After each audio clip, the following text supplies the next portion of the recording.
Magandang buhay mga kasulti.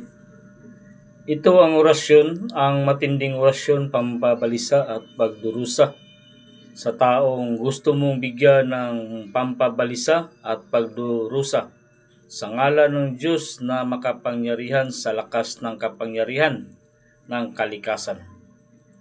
Banggitin mo lang ang kanyang pangalan mga kasulti at isunod mo ang dasal o orasyon para sa kanya. Pakinggan mo ito. Ito ang kabayaran sa lahat ng panluloko, pang-aabuso at panggagamit mo sa akin.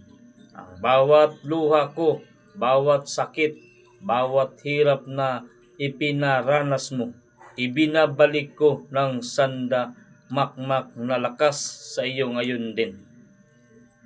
Yan lang po na mga orasyon mga kasulti ang maibahagi natin ngayong umaga.